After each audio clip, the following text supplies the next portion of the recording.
Welcome back to the call up. We have a special episode today as we're joined by Tigers right-handed pitching prospect Jaden Hamm. Jaden, thank you so much for taking the time. I know you guys just clinched the playoffs for the first half, so I know it's been exciting out there right now, but I can't thank you enough for taking the time to jump on with us. Oh yeah, absolutely, man. Thank you for having me. So there's a few things I want to get into. Of course, last year was so much fun to monitor where, you get your first full pro season, and that's always the opportunity to just kind of show people who you are, what you've been working on. And that's why I think the draft has become so fascinating because you barely get to see anybody right after it, and usually pitchers even less so. And then you have this whole offseason where you're just waiting and say, who's going to really break out? Who's going to make this big leap? And that's exactly what you do. Of course, fifth round pick. So I'm sure plenty of people were looking your way. But to do what you did last year, what do you attribute that to? And what was it that maybe clicked for you going into that season? Because I mean, Jaden Hamm was all over my timeline, and you just throw into a 2 ZRA and just churning out quality outings. Yeah, I mean, I think it was being able to get my feet wet right after the draft. I think that helped a lot. I mean, I got a minimal innings, but also was able to get the experience of pro ball, kind of get the feel of how, the weeks line up and stuff like that. Got I think 11 innings maybe. So just enough to kind of understand a couple weeks of how it goes. And then also just being able to be with guys who are full time looking at how to make you better. That also was awesome. I mean, understanding exactly what my pitches were doing, what I need, I need to use them and stuff like that, and then kind of going to see them to put it to work and them paying off. It was super successful. Was there something specific that just you would maybe identify that maybe made the big shift? I know, especially with college arms, people kind of say like you're drafting the ability and the stuff, not not necessarily just looking at the stat sheet, but to go from college to pro and half your ERA. And it wasn't like you just went to the complex or low A. I mean, you go quickly to high A in 2024, and cut that ERA in half. It was there. I know those all of those things, of course, can kind of combine to push you across. But was there one specific thing that maybe you would isolate and say, whether it's arsenal wise, mentality wise, mechanically, that clicked to allow you to have your ERA while jumping from college to high A? Yeah, I mean, so mechanically wise, everything stayed the same as in college. So didn't really have to worry too much on that. But I say the biggest thing for me, honestly, was understanding where to throw, my pitches. I mean, understanding that the heater that I have has rod, so I need to be working at the top, which also helps the curveball. It doesn't look like it is popping as much, which is tunneling those two pitches, and then also being able to throw the changeup in those middle counts that are they're possibly sitting on heaters. So gaining the confidence to throw those three pitches whenever I want was kind of the main focus last year. And then, I added the slider a little bit, kind of took on damage early. So ended up pretty much banging that pitch last year and kind of taking into an offseason focus. But I would just say, kind of understanding where to throw, where to start and tunnel those pitches. Did you have like a full idea of how much carry your fastball generates? I'm sure, playing in college, you see that four seamer, just consistently results in hitters swinging under it. But did you like realize the scope to which your fastball really does take off relative to even a lot of other professional arms? No, not really. I mean, we had TrackMan at MTSU where I went to college, but it was kind of like just one of those things to, you know, help you read where the ball is going, kind Yeah. of such thing. It wasn't really like breaking down. This is exactly what it's doing. This is how much separation you have within the pitches, and the in-depth knowledge that I've kind of learned and throughout pro ball. So, honestly, it was kind of like still the old school approach of, hey, throw the ball at the knees so they can't hit it, and then, you know, try to get swinging misses on curveballs in the dirt. And then I get to pro ball and I start throwing pitches down the middle that are ended up above the strike zone. And, I was kind of like confused at first, but I realized after a while that throwing fastballs at the knees with rod ended up throwing fastballs at the belt, ends up getting hit. And then also throwing the curveball off of that, they see it pop right away. I mean, there's no, unless it's in the dirt and I get swinging misses there, then, it's kind of like, oh, there's the curveball, and they either lay off on it or they sit back. So you know, going back to the tunneling the pitches was, I mean, it was really the main thing that I focused up on, and had it led to a lot of success. So we talk about just when we're watching and breaking down some pitchers, just you can tell which guys just create this tunneling nightmare for hitters because there's the release aspect of it, but also just the way that the arsenal works off of itself and the location setup and things like that. So I think this is a great opportunity for the audience to kind of like understand how you can pursue something like that. How much is it location based for you to be able to improve the tunneling effect and really make it hard for hitters to differentiate out of the hand? And then how much of it was just kind of just having intent with your arm speed release, things like that? Like what would you attribute the improved ability to tunnel to? No, I would say it's just the arm speed and just kind of making everything on your side before you throw the ball look exactly the same. I mean, you know, no, not even the best of the best big leaguers are going to hit their spot every time. I mean, there's a stat out there. It's like the average miss is so many inches, and it's like it would shock a lot of people because it's like they're trying to go to this spot. They're getting paid millions of dollars, but they still can't hit this spot, but they're still having success. And I think that goes back to everything with intent, and everything looks the same coming out of the hand. And it's just getting hitters to try to, guess on a pitch. Your combination of fastball and that curveball, because that curveball from your release point, I'm excited to kind of get into just the delivery in a moment, but the separation there, and you had mentioned that word earlier, and that's the first thing I think of too when you're getting 21 inches of vert, and then from this over the top release, and then you've got just this downer curveball from there. Is that a pitch that's always been there for you? And in a game that's has kind of started to really adopt the gyro slider and the sweeper and things like that. Were you ever potentially pushed towards that? You mentioned the slider and kind of bringing it in, and but the curveball is just that seems like that's just something that comes natural to you, and clearly it's been effective. Yeah, no, I started throwing the same curveball that I throw now when I was learning to pitch when I was like 10 or 11 years old. And so it goes back to it was just easier from my slot to throw something that goes straight down than try to figure out how to throw a slider and make it turn left. Yeah. So at an early age, it was just like fastballs and curveballs, and then obviously learning to figure out how to throw a changeup. But it was just so, I mean, it goes back to even further than that. When I was playing infield my whole life growing up, it was like I would throw it sidearm from shortstop to first. And then my dad, who, I mean, he pitched growing up as well, so he had a little knowledge. But he was like, when you go on the mound, you have to be able to differentiate between arm slots. So you're more consistent when you're on the mound and you're not just slinging pitches over the plate. And just, I don't even know how I picked it up, but I guess I was just long tossing and just found the slot. And then, it ended up just taking with me.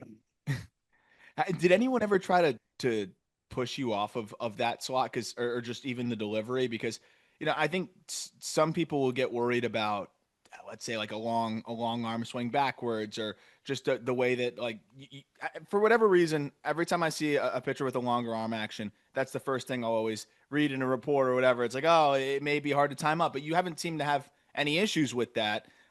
What do you attribute? I guess it's probably just doing it for so long and Yeah. everything like that. But did you ever have to kind of push through that and say, this is how I throw and it works for me?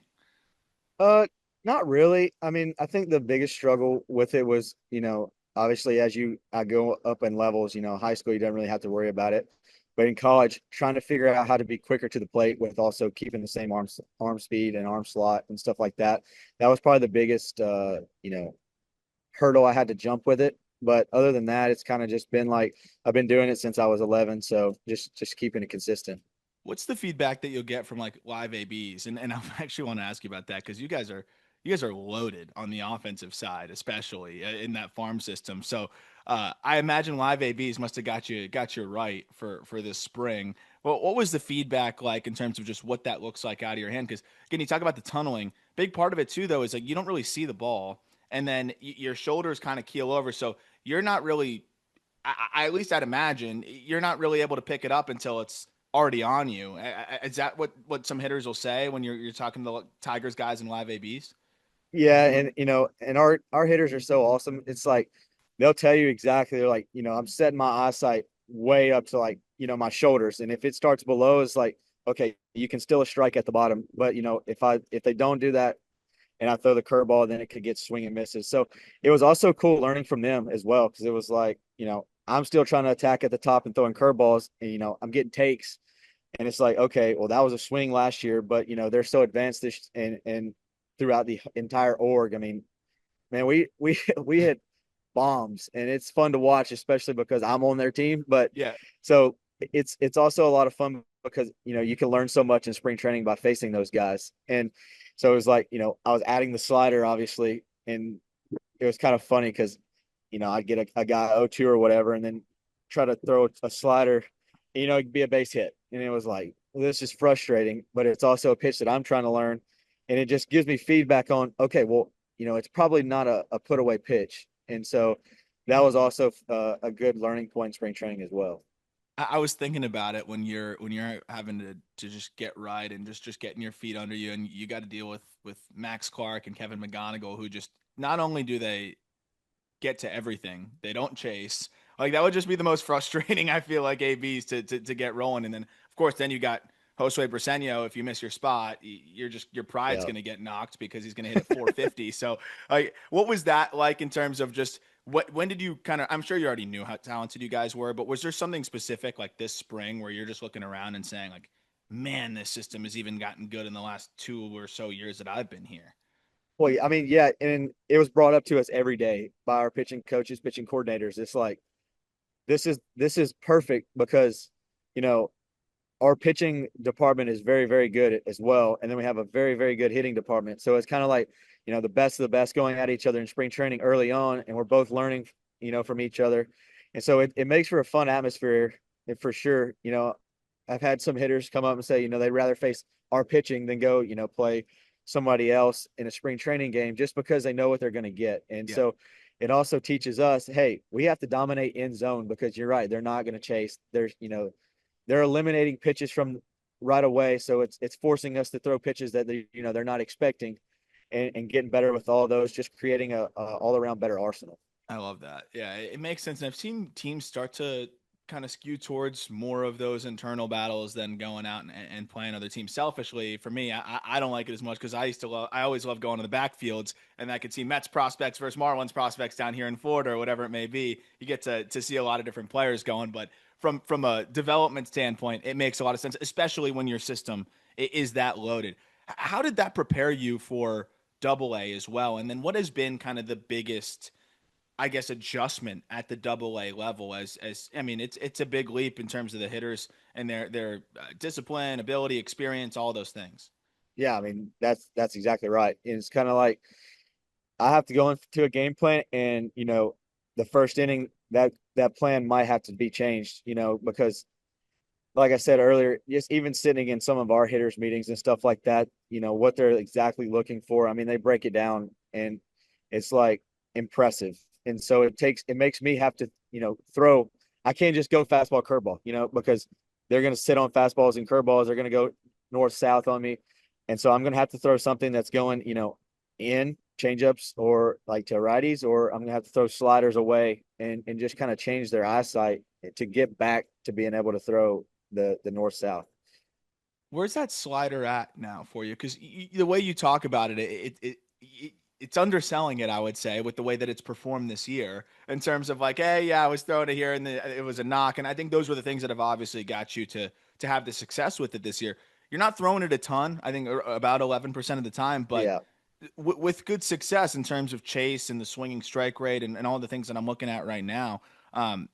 Was there anything you found this spring with that slider, and where's your confidence level at with what ultimately is your fourth pitch? Yeah, no, I mean it's definitely improved a lot. Last year was kind of it started as a cutter, and then it kind of I was able to, kill more vert on it, and get it more in that gyro slider range. But also being my fourth pitch and not throwing it very much, there was a lot of them that would end up in the middle of the a strike zone, Mm-hmm. and so it's like easy to see, easy to react because it obviously isn't breaking as much as my other pitches. But this year, going into the off season, it was I metrically was able to get it exactly where I need it. And so that also helped with the confidence standpoint of like, okay, every time it leaves my hand, metrically, it's doing exactly what I want. Now I have to focus on location wise. And so, I'm throwing it a lot more than I did last year. Um, Still just trying to pick out, in the scouting report, it's like, okay, what hitters can I throw it to? And so that's when I'm going to use it. And that way, you know, I'm changing it up. Now they have it on their report. It's like, okay, well, he threw sliders to this guy. He could come back with it. And then also it's like, okay, they don't do damage on the slider as much as the curveball. So that's the perfect candidate. And I'm also being able to throw it in game. The changeup as well is a pitch that, I mean, the in zone whiff numbers are really what stand out to me, and it seems like the guys that are over the top that have that changeup off of the riding fastball, I think there's no better example, or at least no better stat to, if you don't have the metrics in front of you in terms of the shapes, to know that a guy's tunneling well than when you see the in zone whiff on the changeup there, and that's exactly what you've got going on.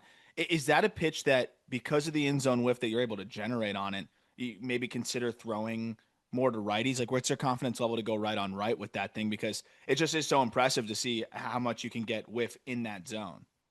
No, yeah, it's always available on both sides of the plate. I love throwing it, especially, heater counts or, even I threw a couple last time first pitch.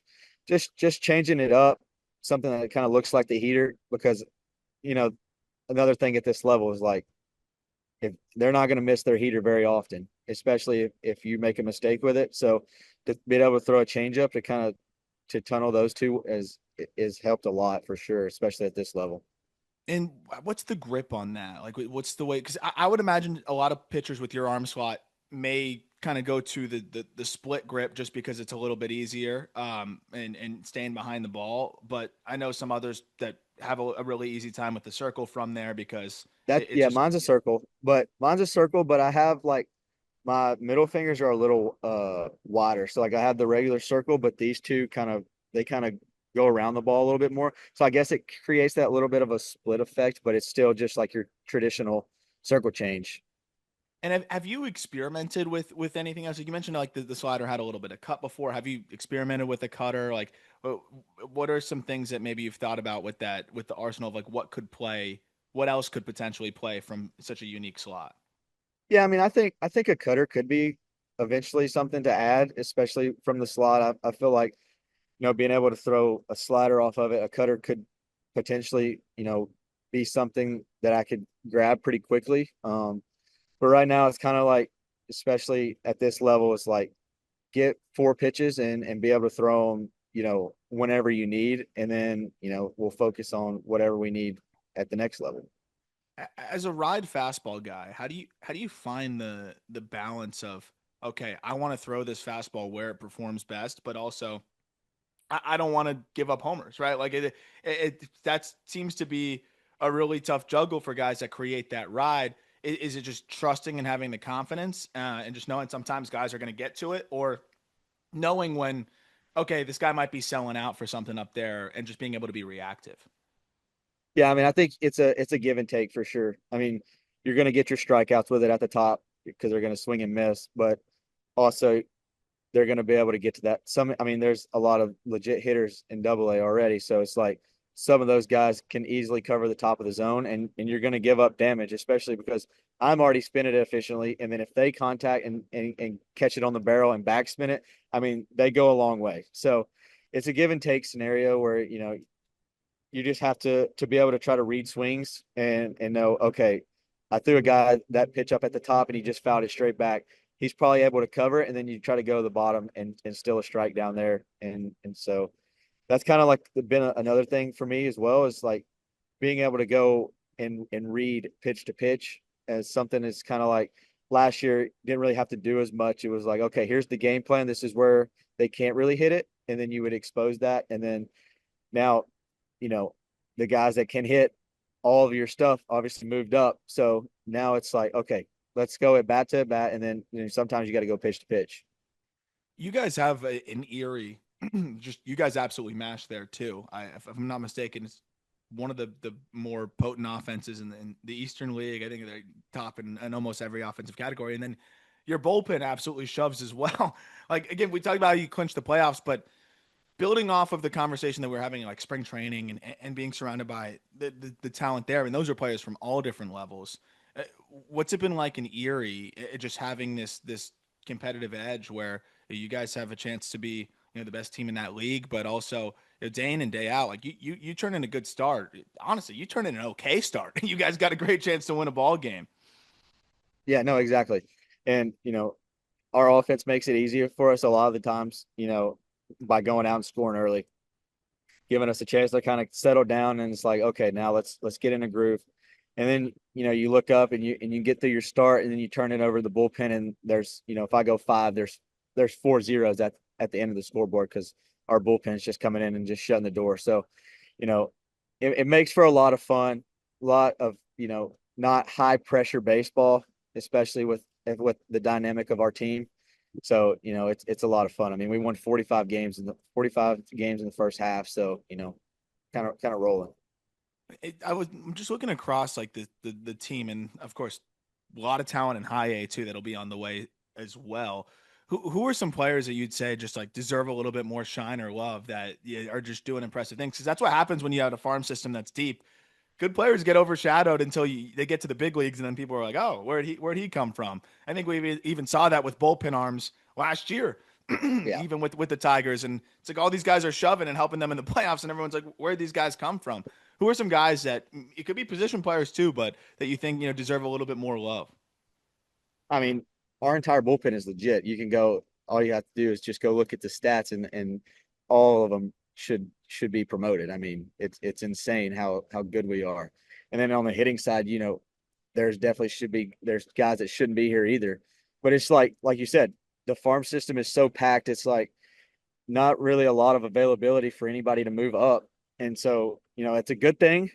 And also like it also it's a great thing because our big league team's the number one, That's what big I league was going team to as follow up well. with. So like there's nobody in AAA that could go up to help them. And then, the domino effect. So, you know, I think everybody understands that and everybody's just trying to do their best day in and day out. I mean, we had, 3 affiliates already clinched playoffs in the first half. So I think that right there proves that everybody's trying to be where their feet are and just go out and do their thing and just, wait for the call.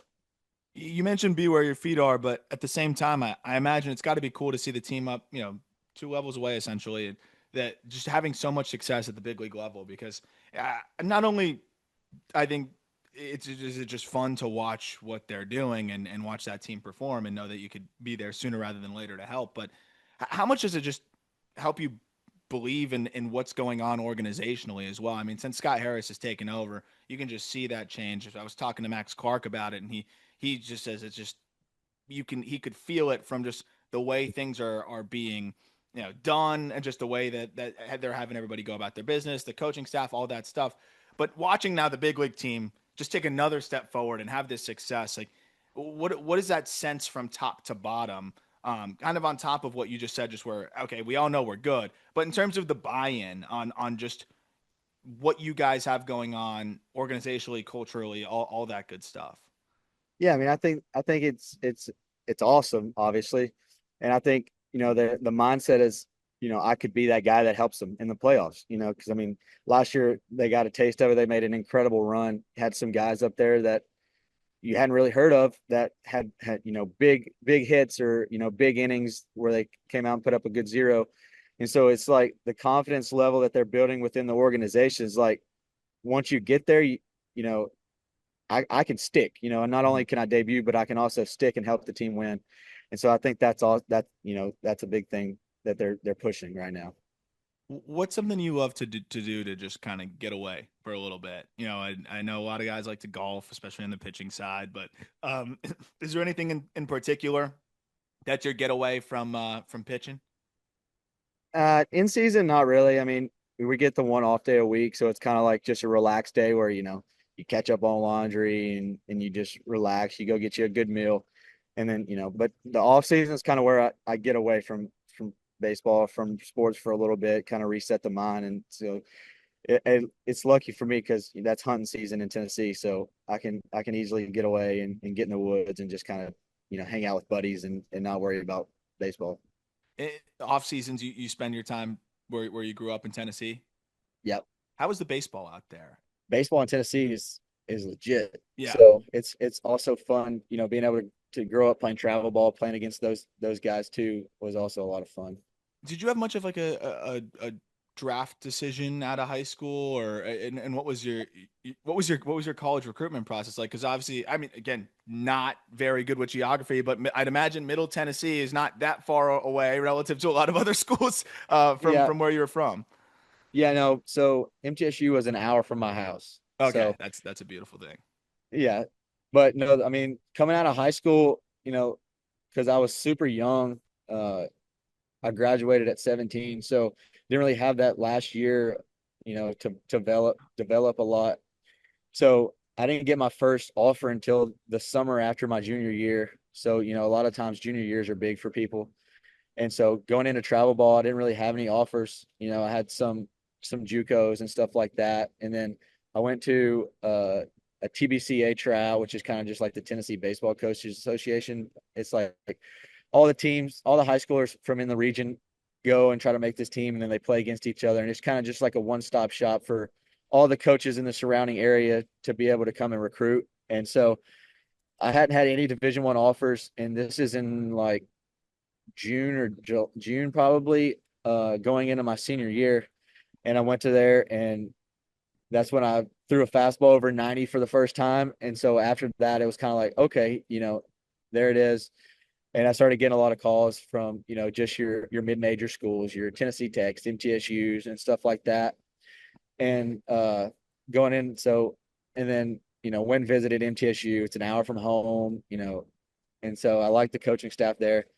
So I ended up committing and then going there first and spent 3 years there. Yeah, I didn't realize you were. It makes sense now looking at how young you are after doing 3 years of college and now on your second full season of pro ball. But it's funny. So it's something that was probably a perceived disadvantage at the time. You feel like it's an advantage now coming out of college where your pro career, you're still younger than most of the guys that were in your situation. No, yeah, going to college, it was kind of like, what was my parents doing? Yeah, Starting me to school early. It's like I could have had a whole nother year to develop it and get better, and you chase the dream of going to a SEC ACC program. But now looking back at it, where I'm at now, I wouldn't have it any other way. I've had a full season under my belt, and halfway through another, and I'm still only 22 years old. So yeah. it's like, take that while I can. Yeah, 100%, 100%, which is an awesome setup. And my last question for you would just be, what are the focuses now moving from this year onward? You're doing well in Double A. You can probably just feel how much closer you're getting to that ultimate dream. But of course, there's always still more work to do. What are the priorities and focuses? Maybe has anything changed since the off season and now that you've got almost a half season under your belt to continue to adjust and see what you need to do to get to that next level? Yeah, I mean, there's things to work on constant day in and day out, and I think just the separator is the consistency. Knowing exactly what you're going to do every day. Knowing exactly the game plan in between every outing. Bullpens. What am I going to work on to get ready for the next team, and stuff like that. I think just the preparation is the biggest key, and that's kind of what my focus has been on right now. Is just like, okay, what can I do to prepare myself to go out there and be the best version I can, and then obviously the competitor side of me, what can I do to help my team win? So And sorry, I had one more thing for you. Tarek Skubal. You get to watch him do his thing, I'm sure, a little bit, just in spring training. But what is it like watching that guy when he throws and just outside the obvious, just how good is Tarek Skubal from a professional pitcher within the same organization? Like, I keep saying it, but maybe you can say it in a different, more unique way because you can probably understand it better than most of us talking heads here. no, I mean, it's kind of, it just, we look at, as pitchers, we just look at his stats and we just laugh because it's like, it's almost unhuman. I mean, it's unbelievable, and I mean, that guy, he talks about it all the time. It's just like he's going to out prepare every single person, and obviously it works. And just seeing his stats, the craziest thing that sticks out. I mean, everybody looks at ERA, and obviously, if you look at ERA, it tells like the season that they're having. But I mean, if you look at his strikeouts to walk, it's unbelievable. Growing up, it's always okay, three strikeouts to one walk. You're going to put yourself in a very good position.